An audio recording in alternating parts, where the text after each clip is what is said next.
रहा हूँ धीरे धीरे। डायबिटीज का मतलब है high sugar in the blood. पहली बात तो ब्लड में, बॉडी में शुगर की जरूरत क्या है, ब्लड में शुगर की जरूरत क्या है।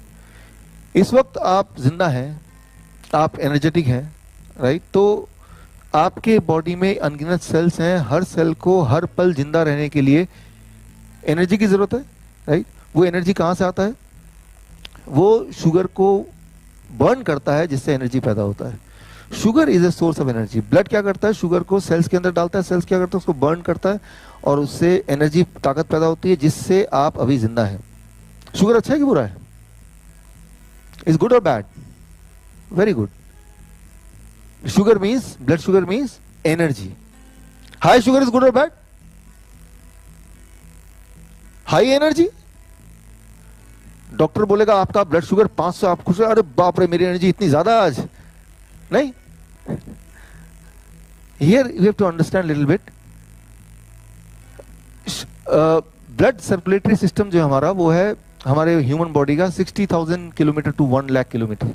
अगर आपके ब्लड वेसल्स, आर्टरीज और वेन्स, कैपिलरीज, वो सारे अगर लाइन बाय लाइन लगा दें तो 1 लाख किलोमीटर तक चले जाएंगे और उसमें ब्लड ऐसे फ्लो करता है, राइट। और ब्लड क्या करता है, एज ए ट्रांसपोर्टेशन सिस्टम, वो ऑक्सीजन को, शुगर को, न्यूट्रिशन को, वेस्ट मटेरियल को ट्रांसपोर्ट करता है। ये काम है।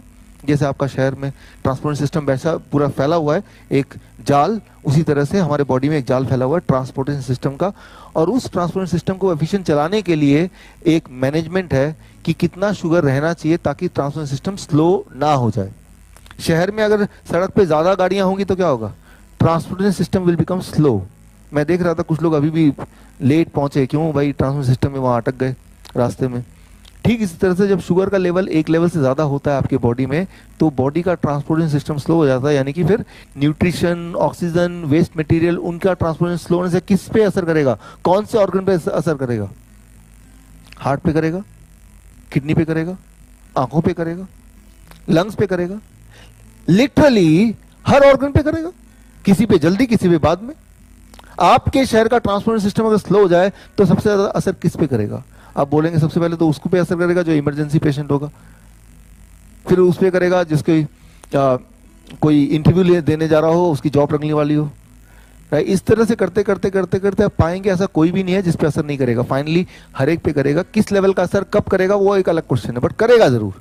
ठीक इसी तरह से अगर हमारे बॉडी का ट्रांसपोर्टेशन सिस्टम अगर स्लो हो जाता है तो सारे के सारे ऑर्गन, सारे के सारे सेल्स सफर करते हैं। और वो ऐसा स्लो अगर लंबे समय तक रहेगा तो हार्ट डिजीज है, किडनी फेलियर है, आई डिजीज है, ये सारी चीज होने लगती हैं। इसी को बोलते हैं डायबिटीज, राइट। सो लेकिन कितने शुगर को हाई शुगर बोलें, ये एक इंपॉर्टेंट क्वेश्चन है। इसको हम जल्दी से समझ लेते हैं कितने शुगर को, क्योंकि आज हमारा जो मेन मकसद है करना क्या है घर जाके, what we need to do once you go back home, ताकि आज के बाद, अभी के बाद अगली जो दवाई है वो खाना ना पड़े लेकिन हम हेल्दी भी रहें, राइट। सो उसके लिए let me try to explain and make you understand. मैं उदाहरण लेता हूँ इसका, मेरे खुद का एग्जांपल लेता हूँ। मान लीजिए ये 1 लीटर बॉटल है, 1 लीटर, हालांकि है नहीं लेकिन 1 लीटर मान लेते हैं इसको। मेरे बॉडी में, मेरा बॉडी वेट है 70 kg और अगर सारा मैं खून बाहर निकाल दूं तो करीब 5 लीटर खून आएगा। कितने बॉटल चाहिए मेरे सारे खून को भरने के लिए? 5। एक बॉटल से, उनमें से 1 ड्रॉप खून निकालता हूं, ग्लूकोमीटर में डालता हूं, रीडिंग आती है 200। इसका मतलब यह है कि मेरे 1 लीटर खून में 2 ग्राम शुगर है। क्लियर है? आपके बॉडी से 1 ड्रॉप मैं खून निकालता हूं और ग्लूकोमीटर में डालता हूं, रीडिंग आती है 100। तो आपके 1 लीटर खून में कितना शुगर होना चाहिए? 1 ग्राम, है ना? तो जब भी आपकी रीडिंग आती है, उस रीडिंग का तात्पर्य क्या है? वो यही तात्पर्य है। मेरे पूरे सर्कुलेटरी सिस्टम में कितना खून है? रीडिंग आई है 200, तो ये कितना शुगर है? 10 ग्राम।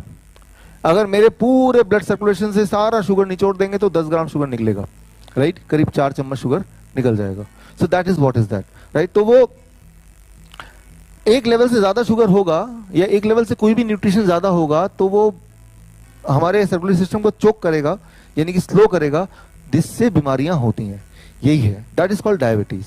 तो यानी कि हमें सिर्फ एक ही काम तो करना है कि शुगर ज्यादा सर्कुलेट ही ना करे। अगर ऐसा कर पाए हम, जो कि हमारे हाथ में है, कितने दिन में कर सकते हैं? 1 दिन में कर सकते हैं। 1 दिन तो 24 घंटा होता है। कल जब आएंगे आप तो तब तक एक दिन हो चुका होगा। तो एक दिन में करना क्या है, that is what you have to understand. So इसके लिए देखिए मैं आपको छोटा सा एग्जांपल देता हूँ, देखिए इसको खत्म करते हैं फिर आते हैं सॉल्यूशन पे। एक एग्जांपल ताकि आप कन्विंस हो कि ये वाकई में ऐसा है। फास्टिंग ब्लड शुगर सुबह वाला और पोस्ट पैंडल ब्लड शुगर जो पूरे दिन में रहता है, कौन सा ज्यादा होता है नॉर्मली, पहला या दूसरा? ज्यादा दूसरा, फास्टिंग और पोस्ट पैंडल, राइट। तो ऐसा है कि फास्टिंग वाला होता है जो पूरे रात भर आपने कुछ खाना खाया नहीं और सुबह का आपने ब्लड शुगर लिया, that called fasting blood sugar. Expectedly as per your knowledge fasting should be less, isn't it? Expectedly. मेरे पास बहुत सारे पेशेंट आते हैं, डॉक्टर साहब रात को हमने चेक किया था ब्लड शुगर था 200 सोने से पहले, सुबह चेक किया तो वो 250। मैंने कहा आधी रात को कुछ खा लिया होगा भाई, तो बढ़ गया। नहीं डॉक्टर साहब मैं मजाक के मूड में नहीं हूँ और ऐसा रोज होता है और मैं तो घबरा गया पूरी रात भर। क्या होता है कि सुबह शुगर बढ़ जाता है उल्टा, तो ये तो कोई बीमारी है। अब इसको जरा अंडरस्टैंड कीजिए कि रात भर आपने खाया नहीं तो ब्लड के अंदर शुगर है वही वाला है जो रात को आपने खाना लास्ट खाया होगा, वो शुगर सर्कुलेट कर रहा है। आप सो रहे हैं, काम नहीं कर रहे हैं, लेकिन आपकी बॉडी के सेल्स को अभी भी एनर्जी चाहिए, तो बॉडी के सेल्स जो ब्लड में रिमेनिंग शुगर है वो खींच के निकालती जा रही है, शुगर लेवल ब्लड में कम होता जा रहा है और आपकी रात बीतती जा रही है। तो सुबह जो expected sugar amount blood sugar है वो कम होना चाहिए कि ज़्यादा होना चाहिए? जबकि असलियत ये है कि हजारों लोगों का, करीब 55% पॉपुलेशन का, वर्ल्ड पॉपुलेशन, मतलब आधे ज़्यादा लोगों का सुबह वाली शुगर बढ़ी भी आती है इन कंपैरिजन टू पिछले रात की जो शुगर थी।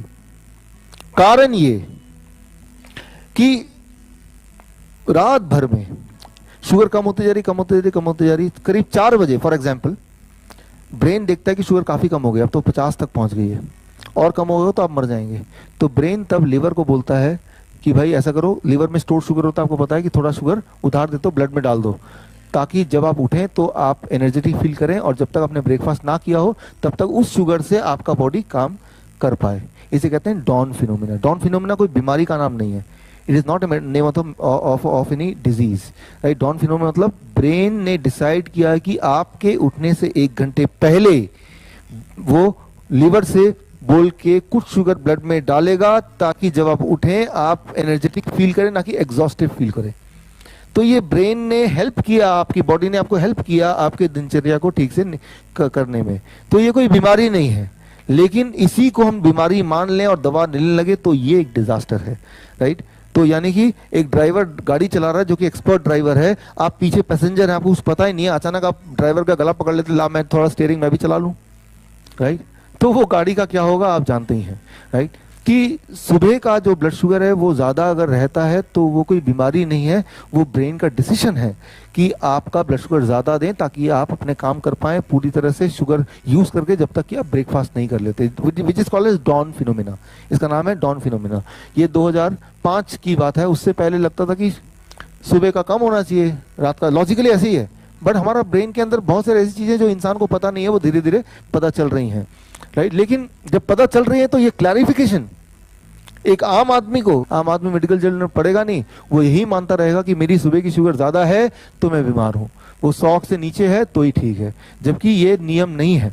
शुगर सुबह का ज्यादा हो सकता है, आधी दुनिया का ज्यादा होता है। मैं पेशेंट की बात नहीं कर रहा, हेल्दी लोगों की बात कर रहा हूँ, राइट। पेशेंट हो या हेल्दी लोग हो, राइट, आधे ज्यादा लोगों का। आपके परिवार में मान लो 10 लोग हैं, 10 लोग सुबह का शुगर और रात का शुगर मेंटेन, एक बार चेक कीजिए, 5 लोगों का सुबह का शुगर ज्यादा मिलेगा इन कंपैरिजन टू रात वाले का।